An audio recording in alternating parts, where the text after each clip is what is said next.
Welcome, Black Tribers. Here we go again. Don't you love our intro music? My gosh. It is. I love it. I listened to it when I went for a run today. It's awesome. AC/DC Back in Black. We were funny. One of my millennial friends was like, why do you do that crazy music at the beginning of your videos and your podcast? It's our family's theme song. We're back the in Blacks black. are back. We're back. And we're back in Colorado, coming from our brilliant little apartment. If you're on Patreon and video, you can see me right now. I'm going to point to Spain right there. Wow.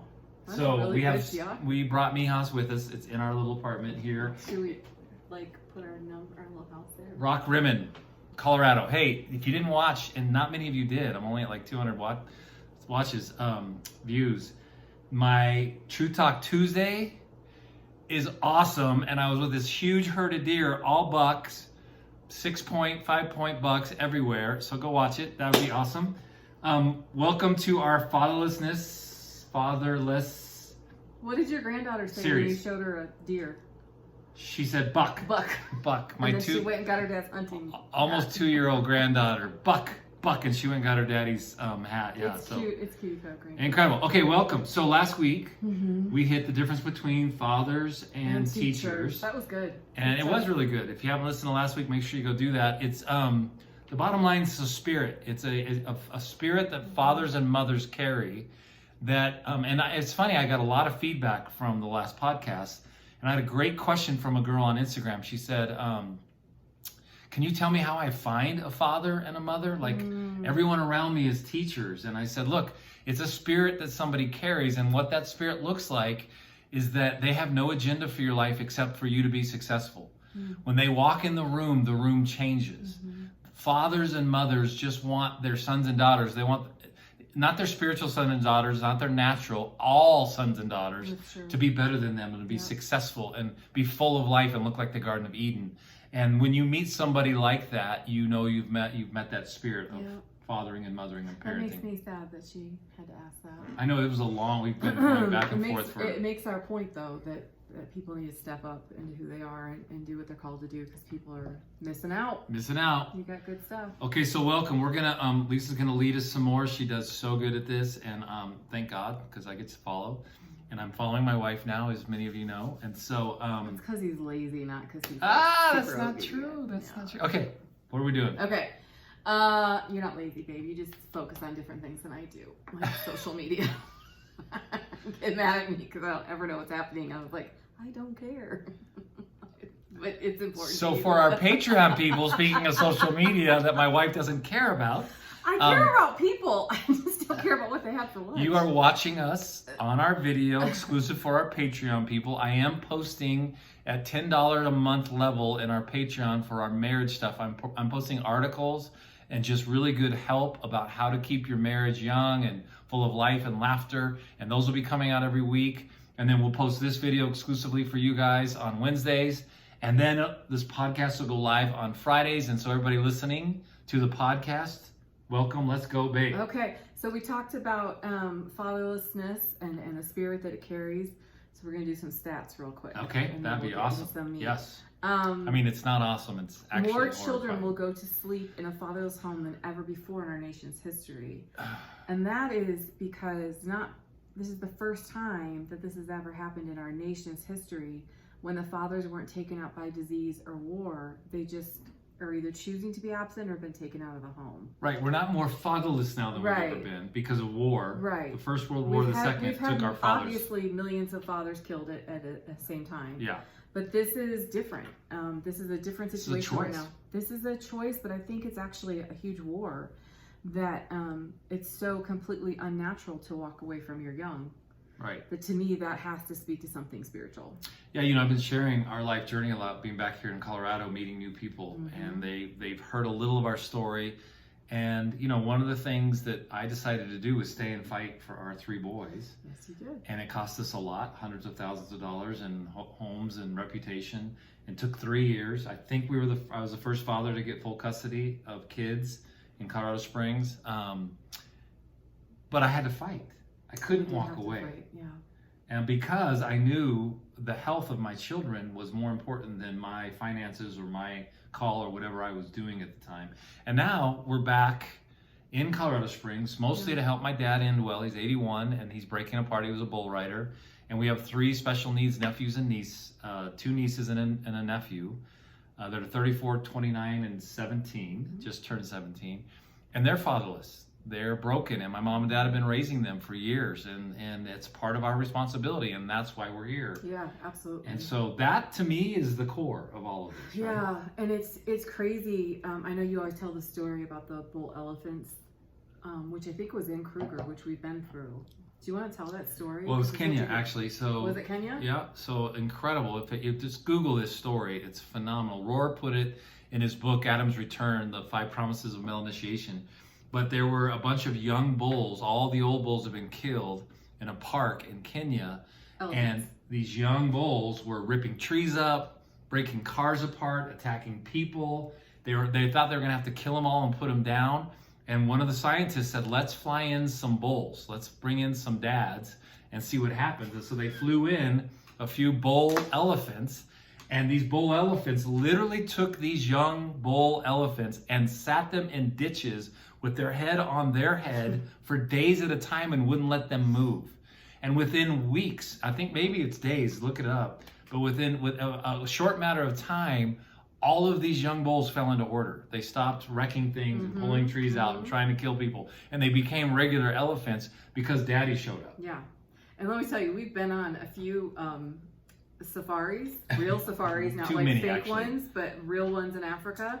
And we had a bull elephant in heat coming towards our Jeep. Yes. It was terrifying. It was absolutely terrifying. And sexual and weird. It was all weird. None of it was good. Let me just say that. We were sprayed with all kinds of things. Yeah, there was things happening that we can't even talk about. But it's just like when you think of the mass of that amount of animal, that obviously they cannot communicate like we can and say the things we can, but that they acted out of what was void in their spirits. Their soul was crying out for discipline and cover. Yes. And when a man sits a boy down like that and says, listen, I'm going to show you how to be a man, that changes everything. That's so good. Then they stop flipping around. It's true. Trying to say, well, is this what a man does? Does a man just sleep with a bunch of girls? Does a man just break into things? And we had our car broken into. I'm sure it's a group of fatherless boys that did it. So we're praying for them. Right, we bless them. But you know what? I wonder if those boys had fathers at home, if they would have broken into our car. Well, at least have been fathered. Yeah. The difference is there's a lot of dads that are home, but they're silent. They don't say anything. Mm-hmm. And so moms had to become the parent of the or mom wouldn't shut up, and so dad finally gave up. Well, it's both and, right? Yeah. Okay, so you'll defend the men and I'll defend the women. As we do. I love it. Let's give us some stats. Okay, and so right along that, crime, drug abuse, depression, school failure all point to fatherlessness. Yes. So the one determining factor they have found out, if you go and you found little girls in the 60s that were pregnant outside of wedlock, or you found young boys in the 70s that were headed to jail, or you found young males or females in the 80s that were flunking out of school or experiencing drugs, it all leads back mostly to fatherlessness. Absolutely. 70% I think is a very high percentage, we can get the exact here, of men in prison are from fatherless homes. Regardless of what race they are, right. It is the one determining factor is that they're all fatherless. So Jesus said in John 14:9, "Have I been with you so long that you still do not know me, Philip? Whoever has seen me has seen the Father. How can you say, show us the Father?" And I think that is, to me, the spirit of fathering, is that as a stepmom, I have 3 children that I did not biologically give birth to, but I have the spirit of mothering. And so I mothered them and they're my children, and that's all there is to it. And you have 2 little girls that you didn't actually get to physically father, but you have fathered them. And that, to me, it just goes to show that any of us can step into this if we choose to. Like, this doesn't have to be some big ceremony that takes place that says, now you're a mother, now you're a father. What a father does is bring covering, and bring, very much like what an elder should bring some wisdom, should bring the truth and love. And I heard a young man say to me the other day, he said, I don't think I'm going to tell my kids what to believe. And I said, well, what are you gonna tell them? He's like, I'm gonna let them figure it out themselves. And I was talking to Noah about it, and he said, I have friends whose parents did that. That's a horrible idea. Yeah. Like, what do fathers do? Right. They actually they point you to the Father. If you're a true spiritual father, you're not pointing anyone to yourself. We don't bring authority into ourselves. We distribute authority. So as a dad and as a father, I'm always pointing my natural kids and my spiritual kids and anyone I encounter to the Father. Yeah. Right? That's the point. That's the point. That's the We have a really good Father, and He's much bigger and better than you've ever been told, I promise. And that's the point of everything we're talking about. Okay, it's interesting. God never calls Himself mother. He calls Himself Father. And so He's giving that title to men. To be godlike is to be like a father. Okay, I Isn't like that it. interesting? I like that. Okay, fatherhood is the source and solution of a sin problem. Okay, what does that mean? Well, it is the source. I was listening to someone the other day on a podcast that said, abortion is not the fallout of a woman's decision. It's the fallout of fatherlessness. Wow. Because if a woman knew that a man was going to be there like he's supposed to be there beyond the conception moment, she would feel much more free to be able to have more choices of how she's going to raise that child. If she had covering, if she had support, if she knew those things. Right. Most women, and I know some women will do that anyway, even if they had a man that's all there and all in, they still just don't want to go down that journey. But most, I would say probably 98% of the women I work with, if they had even their own father step in and say, I will cover you during this pregnancy and this process, or the father of their baby, it would have changed everything for them. But they always came to my office and said, I'm totally alone. I have no job. I haven't finished school. What am I going to do? And you know what I always had to turn to? The government to help them. Because the church would give us about that much help. Whose job is it to take care of these little girls that are pregnant out of wedlock and are alone and scared out of their minds? It is our job as the church, period. It is not the government's job. They suck at it, number one, because it's not their job. And number two, if we're going to break a spirit of fatherlessness over our nation, then it is our responsibility, period. And I want to say this because you said earlier, all these kids that go to prison and the elephants coming in, the bull elephants. Young men specifically want responsibility. They just don't know that. We've got to give them more responsibility, and we've got to tell them the truth in love. And we can't fix their problems, but we can get into it with them. We can get into the pain with them. That's the key. And then begin to walk them into truth and to life, not by coddling them, right? The problem with America's youth is that we've over-coddled. In our colleges, our education system is the most broken system besides the church in our country. And we coddle our young people into fatherlessness thinking. Yeah, exactly. Okay. That's where so I want to talk about the Malachi mandate. I've been able to say it all day. The Malachi mandate. Yes. My life message. So I'm going to let you read it because it is your life message. So Malachi 4, 5, and 6 are one of our life chapters, verses, everything. Behold, I will send you Elijah the prophet before the great and awesome day of the Lord comes. And he will turn the hearts of the fathers to the children, or the parents, right, to the children, and the hearts of the children back to the parents, lest I come and strike the land with a decree of utter destruction. I know COVID feels like this. It's not. This is not the end times. We are not in tribulation. Tribulation is not coming, by the way. We can talk about that later. Malachi 4, that's the English Standard Version, which I love. I love the American Standard, and I love the English Standard. Beautiful stuff. Okay, so what is it all about? What is the mandate all about? Well, so the whole point, that was the last verse written in the Old Testament. Now, not chronologically it wasn't, but it was in how God had it lined up. It is God-breathed. Our scriptures are God-breathed. 400 years went by until we got to Matthew, and they wrote 200 and some laws in the middle of that, all against women, right? So between the Old Testament ending and the New Testament beginning, 400 years went by, and they just kept writing laws against women because the society was already fatherless. It was already broken. And so the way they thought they could fix it is controlling women, and women were the spies of our society through all of those years. And so the point is how do we stop? COVID has helped us do that a little bit, I don't think we're getting the full brunt of it yet in America. That's why it's getting worse. We have to stop, we have to listen, and we have to actually do the things that matter. Going to work every day to be able to pay for your house and your car so that you're just stuck is not the point. Okay, I know a lot of us are in that realm. We're back in the States, and I could be as busy as I want to be. I could go to meetings all day, every day, and I'm just saying no because I don't want to get caught back in the race of just trying to make myself feel better because I'm busy. Right now, am I diligent with my work? Absolutely. And do I work as unto the Lord? Of course I do. The foundation is always Jesus, right? It's 1 Corinthians 3. But the mandate is how do I stop, turn my heart back to a generation so that I can see them come alive, actually get truth in them, and become better than I am, right? As parents, most of our parents aren't going to do this. We've never been taught this, and so we're not going to. But as a Christian person, as a Christ person is a better way to say it, I am responsible for the next generation and the generation after that, Absolutely. the scripture says. Yeah. And so I'm going to focus that on my own children, which it takes another person to initiate my own kids. We're too familiar, and we can talk about that. But I have to focus on, and we do thousands and thousands of young people to help them understand who they are, what's their identity, why are they born? Why are they on this planet? What are the gifts that God wants to use through them? And then activate them to go do that. And that is what that scripture means. Okay, it says this is not optional. We must stay the course.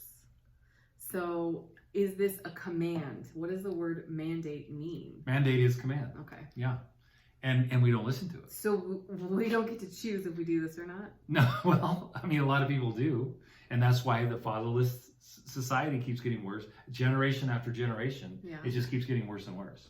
I was in Walmart yesterday, and you don't know this, but the cosmetic area, because there's like little tiny things, like lip stuff or whatever. I don't know this. And you have to pay for those things before you leave that section of Walmart, or they put it in a box for you. So, of course, I needed a few things. But the little lady in front of me, she said, I don't understand why we have to do this. Don't people know that the 10 Commandments still exist? And you still have to listen to them? And she's like, why instead of putting things in boxes, can't we just put the 10 Commandments up? I was like, well, it's America, but, church and state and all that stuff. But I was like, yeah, we do. We do kind of look at things and be like, oh, that's optional. Right. Like there's people sitting in their homes right now, like 5 seconds from us, that are just trying to figure out what to watch on Netflix and have time and wisdom and something to give away. And they're trying to think like, am I going to go golfing tomorrow? Am I going to do this? Am I going to do whatever? And then there's people next door to them in their 20s and 30s and 40s, like trying to figure out life. Right. And really could use someone to say, hey, would you, by the way, people are coming over for dinner tonight. Yeah. Hey, would you like to come to my house for dinner? Or, and just start a conversation or take them a cup of coffee or something. Like, why are we all living in our cubicles suffering alone when the person that needs us the most literally is 5 seconds away? Well, so do you understand what this spirit does? What he was talking about with the Malachi mandate was this, that the reason why parents and children have been separated is because of the lie of the enemy. Now, we're our own worst enemies, and I'm really a big believer that most of what we call the devil is just us being assholes. I mean, being jerks to people. Being human. Yeah, and being human, but mostly... Can we bleep that out? No, we're not going to bleep that out. The point is that it's a spirit, and so I feel we do a lot of these Rethink Retirement gatherings, and most of the older people feel like they've been rejected by millennials and by Zs. Most of our Zs and our millennials are going, where are the elders, the mothers and fathers? I got a ton of messages of young people looking for somebody that would actually disciple them. Just love them, just listen, give them perspective. And neither one of those groups can find one another easy because it's a spirit. It's kind of like what's happening with men and women right now. You talk to young women, they're like, where are the good men? Yes. And then you talk to the age group of the men, they're like, where are the good women? I'm like, I don't know how with all these apps and everything we have out there, are people still missing each other? It has to be a spirit. It is a spirit. That's separating people. Yes. Because they're like, there's something. Well, and guys, I want to say this. He wants to stop reproduction. The enemy hates reproduction and multiplication because that's what brings the kingdom back. Right. So if you ask me, like our little Noah, he's almost 18, literally said to me the other day he doesn't want to have kids. And I said, son, that is ridiculous. We reproduce kingdom people to take the planet back. We keep reproducing. We're not afraid of COVID. We're not afraid of big tribulation coming. Those are not what Christ people do. Christ people bring heaven to earth every day. They make the earth look like the garden. And so how are you gonna do that by going into fear and stop having babies, stop looking for that man, stop looking for that woman, stop being all offended by the next generation because they didn't like you or they didn't love you well enough. And oh, by the way, young people, stop pointing the fingers at a bunch of old people because they don't know what they're doing. Look, none of us know what we're doing, right? We just don't. Nobody knows crap about crap. Yeah, and all my G42 alumni would scream right now and say, they will do your quotes. And the point is that, guys, it's a spirit that we have to fight through. We're not controlled by people. We're controlled by spirits. And so when we feel that resistance and we feel that stopping us, that's when we press in even more and go into it. Well, and I have to go back to what we said in the first podcast about this, is that men are foundational. And they are foundational beings. And so when men come back underneath the family, when they come back underneath culture, which when I made that speech in Swaziland, I got cursed big time. By witches, actually. Well, there was, they asked me on this interview in front of all the elders and all the witch doctors and everybody, well, what do you think is the answer for Swaziland? And I said, when the men stop raping the women and children and protect them and provide for them and support them, then this country will turn around. I don't know why, but my whole life just fell apart after that. There was a witch doctor sitting right across from me, and it was like, he was glaring at me. I thought, oh, I'm dead. But do you understand that that's the point that we're making, is that the hell heard Lisa say that. Heaven heard it too. Hell heard it and came out against her to try to kill her. Hasn't been able to kill her. Yet. No. We don't know about tomorrow. I'm still thinking. And, oh, by the way, because of that and what we've had to walk through that, we're actually setting hundreds, probably thousands of young people free from the lies that the devil's telling them. Yeah, absolutely. We're doing coaching calls and we're breaking their agreements with depression and anxiety and suicide and eating disorders. Hopelessness. Like, have you seen the stats? Like, suicide rates are way above the COVID rate. If we were just honest as a nation about what what's really going on, what's really happening, going on, I know. We wouldn't put up with this stuff. None of us would. Not in rebellion against wearing a mask. Who gives a crap? Put a mask on. That's stupid, right? Whatever. Just honors people. That's all we're about, is honoring people to make them better in life, right? And I do have a Denver Bronco mask now. Well, why would you not? But the point is that we're not going to bow to the enemy's ploy to try to bring us into fear. To the fear. That's the thing that everyone I've spoken, like when we were still in Europe and this was going, it didn't matter what people called themselves, what part of the world they were from, if they thought they were Christian or Protestant or Catholic or atheist or whatever. They all would say the same thing. It's fear. This is all the spirit of fear. No question. And we can't operate under that. It won't get us. Well, somehow we are as a society and a culture. Okay. Yeah. So the word Abba, Father, means source, sustainer, nourishing, and foundation. Wow, that's so good. You should just sit in that. So there is the word, isn't Abba? Abba, Father. Yeah, and breasty one. Romans. Some people don't know that is one of the names of God is breasty one, because he nourishes. He's a nourishing Father. So this is our example of what fathers are supposed to do. They are the source. Okay, so they're the source of life. They're where the sperm came from. They are the foundation, and they are the sustainers of the life. It's always a joke that men don't attribute much to babies. To conception. Conception is the fun part. Yeah. And is awesome, and that's fine. But then our responsibility starts after they're born. Yeah. And it rests on us as a foundation. And that's really true. It is true. It starts everything. So not are they just the source, but they are the sustainer and the nourisher and the foundation of children. Wow. So if you want to be a father, ask yourself, am I these things? You have to, in order to be a father, you have to be the source of something. God is the true father because he does not just produce, he sustains. Wow. Sustain. He sustains. Oh! He's even going to sustain you, Gary Black. That's convicting some of you right now. I know it is. It's hitting your spirit. We are called to sustain life, not just for ourselves, period. It is not about It's us. never about We us. get to be all about life. We get to be all about giving life, but it's never about us. It's about our wife, it's about our babies, and it's about the rest of the generation, bringing life and helping them sustain life. We learn, I mean, obviously we've learned this Well, person and I've losing told a people ask me, oh my gosh, you're a grandmother. I'm like, yes, I was promoted. And you were promoted to grandfather. So now Yes. you used to be a daddy, God, I love and being then a you became a grandfather. father, and now you're a grandfather. Yes. You've been promoted. So you should be more effective in your role than ever before because you've been promoted to grandfather. Wow. So now you're not just sustaining your immediate generation under you, you're sustaining the next generation. And whatever you pour into your grandchildren is going to pour into the next generation. That's really good. So that's sustaining. That's a good thing. Okay, God is man's source and man is God's resource. Okay, God is man's source, Yes. and man is God's So resource. he's the source of everything. He's the original father of everything. But he decided in all of his wisdom to use us as a resource. Wow, doesn't seem very smart. But he's a really smart God, so he must know something. Well, the way I've always said it is he's limited himself to you and I to bring heaven to earth. So that's when we say at G42, we say you're God with skin on, and we get a lot of kickback for that, and I know that ticks some of you off, and I'm glad that it does. You are. Paul said in Mark 10, follow me as I follow Christ. If you follow me as I follow Christ, you're going to be godly. I just said this on a G42 teaching at our reunion this weekend.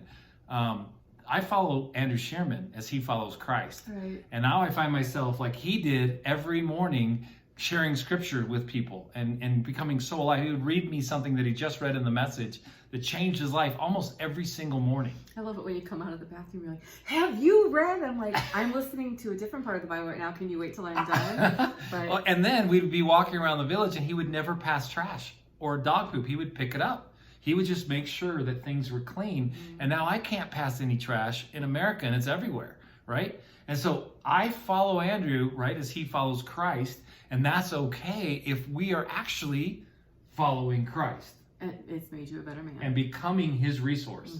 Oh, I'll preach. come on, church. Okay. I just got a whole new message. You ready? Come on. Men are a reflection of the kingdom on earth. Oof. When God created Adam, God gave the male all instructions. Then he created female. He did not go to the soil to create the woman. Okay, what is that about? Well, you know what that's about. He went into the male and created a being that had a womb, and then we are called woman. Womb and. Woman. Yeah, so man. I love the way Womb. that John Eldridge does this in Wild at Heart. Not the best book. Adam's Return is much better. But he says men were born in the wild, out of the dirt. So we're born to be wild. We're born to find freedom, right? Women were born protected and nurtured in the garden, and we're born to protect and nurture them, right? Allow them to be wild and free in who they are, and work side by side, because the woman was pulled out of his side and out of his feet or his head. Chris Valentin kills this, by the way, with his teaching. So we work side by side, and we become that foundation so you can be wild and free and be all that you're supposed to be, right? I want to be all that I'm supposed to be. Shaka, kuta, come on. Okay. So the male is the source of the seed. Okay, so I'm going to give, I don't know how many points are here, but This is good. You've got to get these points. Men are carrying the seeds of generations. Okay? Yep. So think about that. True. The sins of the fathers are transferred to the fourth generation. So nothing a man does in private always impacts the generation. So Wow. you can't do anything in private. Wow. Are It's you never listening private. to this? You Oh my may gosh, be that in convicts your me. bathroom or in, what are you doing? Right. No, I'm just saying. Like, you need to be aware of what you're doing at all times. Your seed is in you right now. Your seed is always in you. And so you are never alone. Wow. So everything you do affects the generation. Kind of turned me on. We might have to get rid of the podcast. Stop. Hey, can I say this though? In Numbers it says, I think it's Numbers 22, that the only thing that goes beyond the fourth generation to the 22nd generation, 25th generation is Illegitimacy. Welcome to our podcast. We really Illegitimacy. should have done this tomorrow. Fatherlessness is what it's saying. That's the only one that goes beyond the fourth generation. Yeah. It just keeps passing on know. and on. So if you want to bow out as a dad, you just created 20 some years of illegitimacy in your family. And on the flip side, Unless it's broken. Some of the young men we work with are on the verge of bowing out, and they are carrying the weight of that. Absolutely. We've got great men that we've been coaching that are pastors, that their wives are dead set against them and are not happy, and they're ready to bow out and stop and quit and become silent. But the weight, the heaviness of it, won't true. let them do it. You've got to carry that because weight. it's a big deal. I know. God, I'm preaching to myself right now. Okay. Amen. If we're going to rebuild our society, we have to. I can't read without my glasses. Leave his father and mother. Women are not told to leave because we're being transferred from one father to another. Okay, so say that again. So men are foundational and they are called to be fathers. Yes. And so the reason women are not asked to leave their families in scripture, but men are, is because women are just being transferred from one father to another.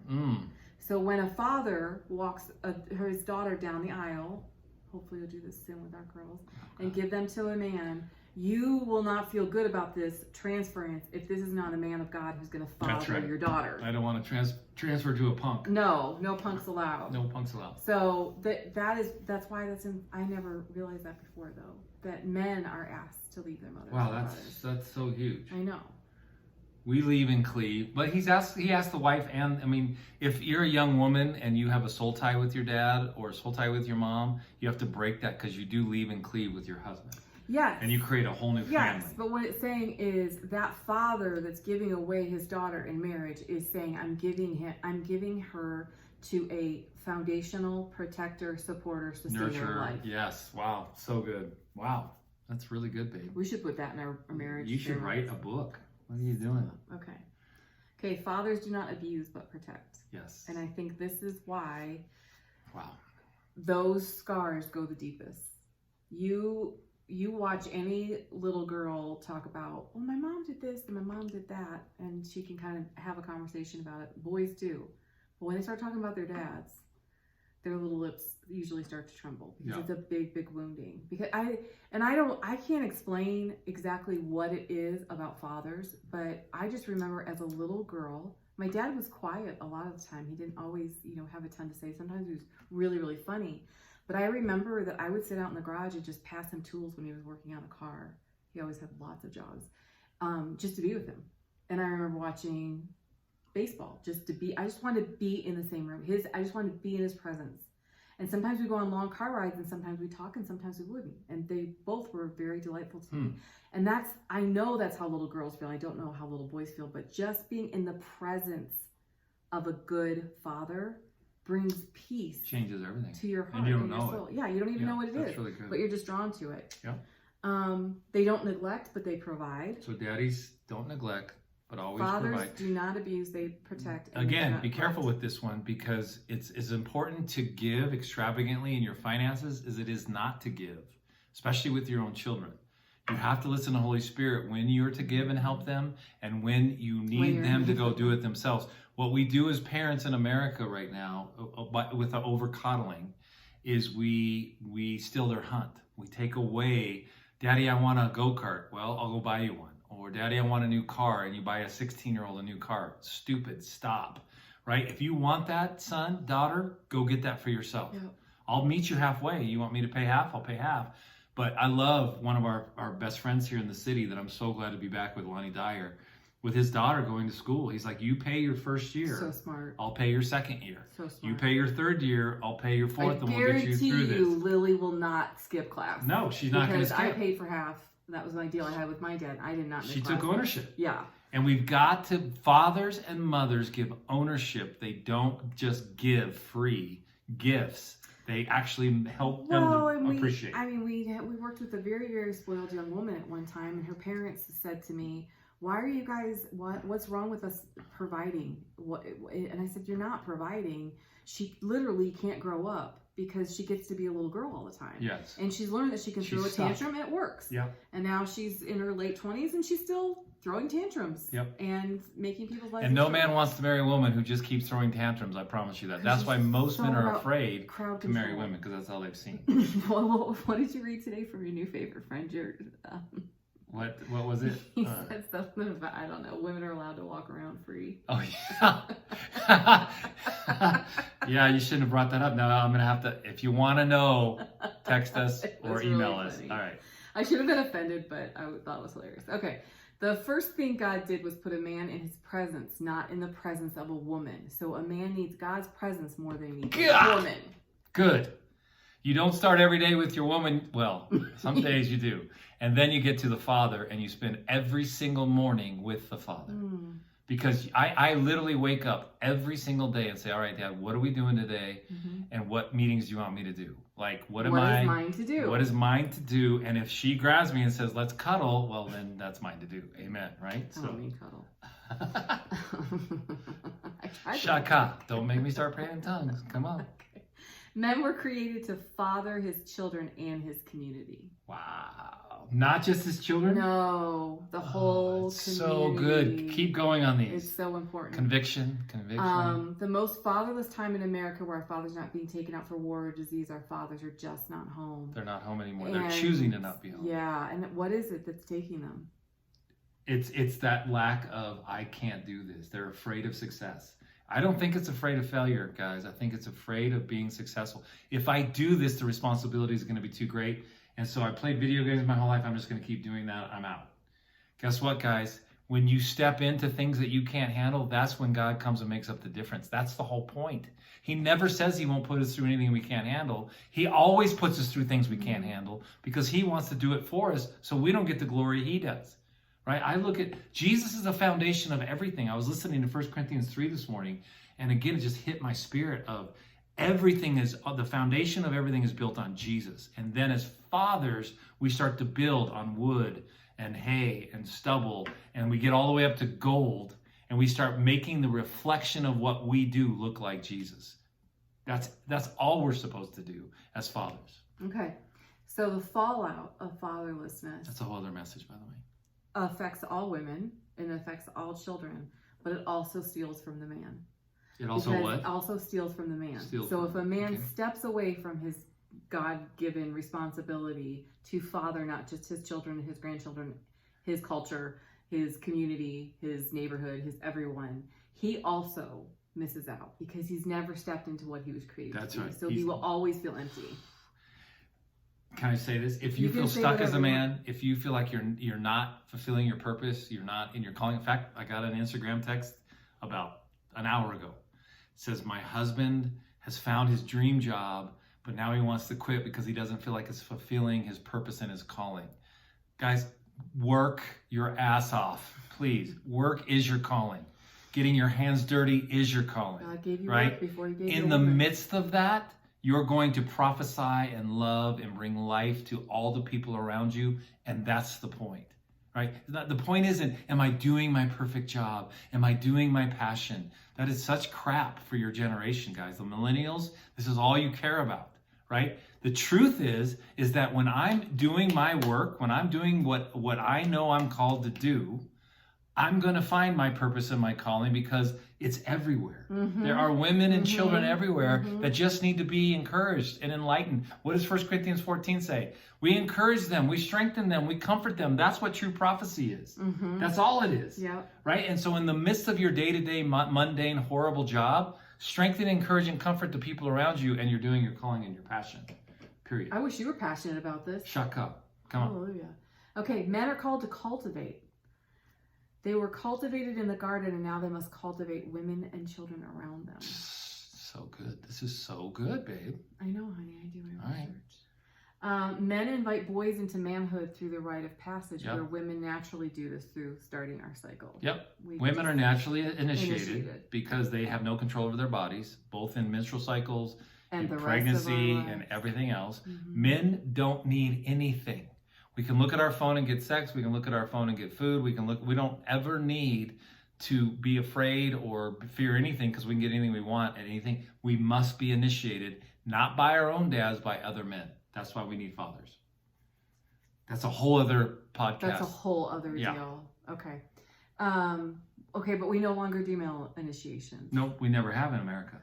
In America, we never have? America has never had a male initiation rite. Okay, so we've talked about it before, though, that you know, men that end up in the military, that there's initiation in a warrior there, but Only there's the warrior, no initiation in lover or sage or king, Right. which is life. Right.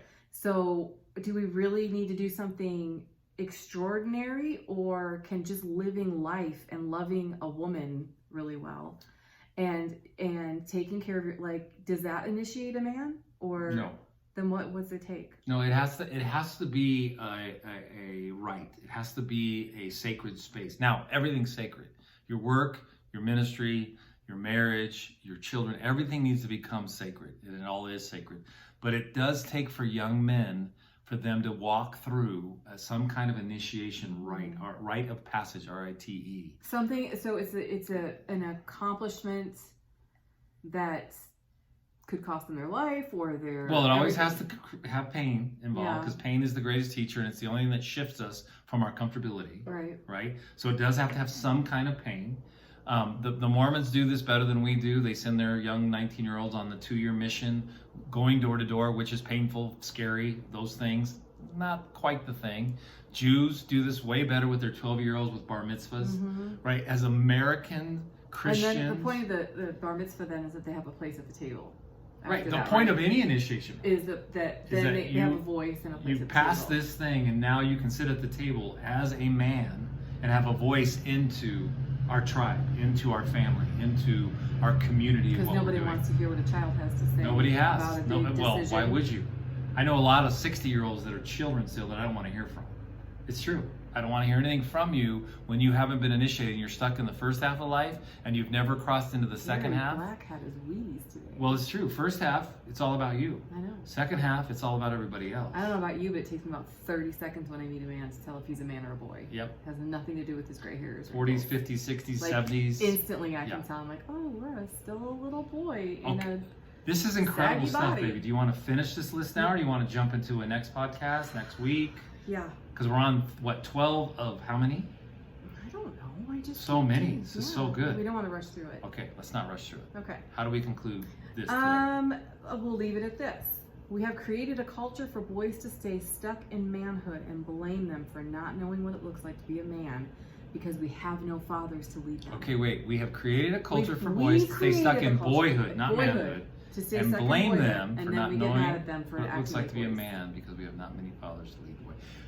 That's the whole point of this, is that we have to become masters as men. We have to learn how to become kings. There's 4 archetypes: the warrior, the lover, the sage, and the king. And you cannot become a king until you have some gray hair and perspective on life. That's the point, right? And that's okay. I've got a lot of young guys in their late 30s that think they're fathers and elders. They're not. They don't know crap about crap. They're beautiful and they're amazing and they're becoming their young fathers. And they're great for discipleship. And they're beautiful, but and I want to disciple them into becoming something, but they don't know because they haven't lived that life. And so what I'm doing is calling out elders. You guys in your 50s, 60s, 70s, 80s, some of you in your 90s that are wasting your time, that are not giving what life has taught you to young men. And we need those kind of men to step up and to come in, and I will give you hundreds of young men that just want to know what truth is. Now, but you've got to say the truth. You got to say it hard. In love, from your heart, not from you trying to fix them or discipline them, which is part of the problem. And that's why we need more fathers. And it's all starts through relationship. And so we open our home, we invite young people over for meals, we have some wine with them, we have conversations. We don't sit them down and say, hurry up and eat, we're going to do a Bible study right now. We don't need curriculum, people. We don't need more Bible studies. They just need a kitchen to sit in and see what parents act like. And break bread, married have some people wine. act like, and enjoy. And then Spirit of God falls and we start prophesying over each other and everyone starts crying and they prophesy over us. And it's just very natural because everyone's being themselves. And the last young man that came to our house said, I was kind of intimidated about coming to your house. He's like, but this is amazing. You know? Yeah, like, a 24-year-old Black American kid came here, and we just held him. Yeah, he's precious. And we prophesied over I've Spirit. loved him for a long, long time, but we've only seen him out and in places, and I really just wanted him to come to the house for dinner. And he was like, I liked you guys out, and he's like, I didn't know if you were gonna be the same in. He's like, you're even better in your house, so just be yourself. It's just not that intimidating. So good. Okay. All right. That's it. That's it. You want to give us one last scripture before we leave? Which one do you want, babe? Well, I like that one. And above all this, put on love, which binds everything together in perfect harmony. If it's not coming from love, you guys, if it's not coming from that father or mother heart, it means nothing. You're like a banging gong. And the young people know that immediately. So everyone knows it. Get to love. The only way you get to love is by spending time with the Father every single day. Quit ranting on It's a Facebook discipline. and go give someone a hug. Please. Lord Jesus. All right, next week we're going to hit the rest of... We're going to hit the rest of the points of fatherhood and bringing this full circle into what a father actually brings to the earth. All right, hey, GaryandLisaBlack.com. Go there, check us out. Go to patreon.com/GaryandLisaBlack. I haven't had one new Patreon sign up since we got back to America. I need to keep building that platform. We're giving exclusive content. Our video will be on there of this podcast. Every single Wednesday we'll do that for you. And again, I'm putting marriage content on there for our $10 more a month on Patreon. And then we have our foundation, which I'm going to shift up. We're going to do our own 501c3 for our coaching and some of the things that we're doing. But you can read all this and get all this at GaryandLisaBlack.com. All the information you could ever want. And you can email us. Okay. Love you. God bless you. Bye.